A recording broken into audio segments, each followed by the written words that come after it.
प्रार्थना पत्रिका बुधवार 20/12/2023। परिवार की आयु 3 दिवसीय सप्ताहांत खोले। व्यवस्था विवरण 6:4 से 9। अपने बच्चों को उनके बारे में बताकर प्रभावित करें। जब तुम घर में बैठे मार्ग पर चलते, लेटते, उठते, तब उनके विषय में बातें किया करो। एक कारण है कि शुक्रवार, शनिवार और रविवार की आयु को खोलने की आवश्यकता है। सबसे पहले ये उस भावी पीढ़ी के लिए आखिरी अवसर है जो प्रार्थना करना नहीं जानती। अवशेषों को कहीं भी जीवित रहने और दुनिया को बचाने में मुख्य व्यक्ति बनने में सक्षम होना चाहिए। हालांकि उनमें अभी भी मिस्र की मानसिकता, गुलामी की मानसिकता और जंगल की मानसिकता है, क्योंकि वे नहीं जानती कि प्रार्थना कैसे करें। वे अपनी प्रतिभाओं को खोजने में असमर्थ है और अपनी आध्यात्मिक समस्याओं में बह जाते हैं। दूसरा, अवशेषों को दुनिया पर विजय पाने में सक्षम बनाया जाना चाहिए। पैसे के कारण अंधेरा और शैतान पूरी दुनिया को गुलाम बना लिया गया है, बंदी बना लिया गया है, उपनिवेश बना लिया गया है और लोग भटक रहे हैं। अवशेष का मिशन कनान की भूमि में प्रवेश करना है। उन्हें वहां मौजूद लोगों को सक्षम रूप से हराने के लिए तैयार किया जाना चाहिए। व्यवस्था विवरण 6:4 से 9।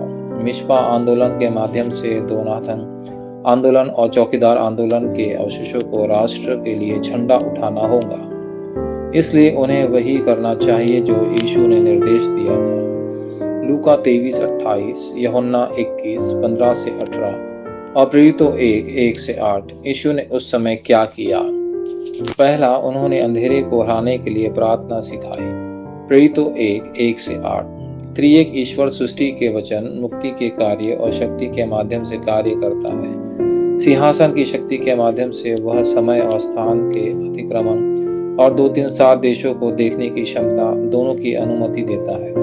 उन्होंने अवशेषों को निर्देश दिया है कि वे इस शक्ति के लिए प्रार्थना करें कि वे उस पर आए और कुछ ऐसा हाजिर करें जो अभूतपूर्व हो और जो कभी दोहराया न गया हो। इसलिए अवशेषों को 3 युगों को बचाने के आशीर्वाद का आनंद लेने की आवश्यकता है। अतीत, आज और भविष्य। दूसरा, एक मिशन दिया गया था। यीशु ने अवशेषों को जाकर परमेश्वर के राज्य को पूरा करने का निर्देश दिया है। वह विधि कोई और नहीं बल्कि केवल है। उन्होंने यह भी कहा है कि पृथ्वी के छोर तक जाए और मेरे 2-3-7 को बचाए और माउंट ऑफ ऑलिव पर दिए गए व्यक्तिगत अनुभव को पकड़कर प्रतीक्षा करें जो उसका आनंद ले। तीसरा, उन्होंने परमेश्वर के जीवित और सक्रिय वचन का अनुभव करने का निर्देश दिया। आराधनालय में पौल ने मसीह की अनिवार्यता सिखाई। प्रेरितों 17:3। आराधना और प्रार्थना, प्रेरितों 18:4 और अध्ययन, प्रेरितों के काम 19:8। अवशेषों को अपने विचारों और आत्माओं में पौल द्वारा सिखाई गई बातों को छाप अवश्य डाली चाहिए। माउंट ऑफ ऑलिव्स की 40 दिवसीय एकाग्रता और मार्ग के ऊपरी कमरे की 10 दिवसीय पूजा के माध्यम से उन्हें सभी शक्तियों का प्राप्त करना और अनुभव करना होगा। प्रेरितों 2:42 और 2:46-47। वास्तविक उत्तर यह है कि परमेश्वर 24 घंटे अवशेषों के साथ है। ऐसा करने पर वे परमेश्वर के राज्य के गवाह बन जाएंगे। यह 25 का उत्तर है। परिणाम स्वरूप एक शाश्वत कृति निश्चित रूप से सामने आएंगी। वाचा संबंधी प्रार्थना। प्रिय परमेश्वर, आज वह धन्य दिन हो जब मैं आपके द्वारा दी गई नई कृपा के आच्छादित हो जाऊं।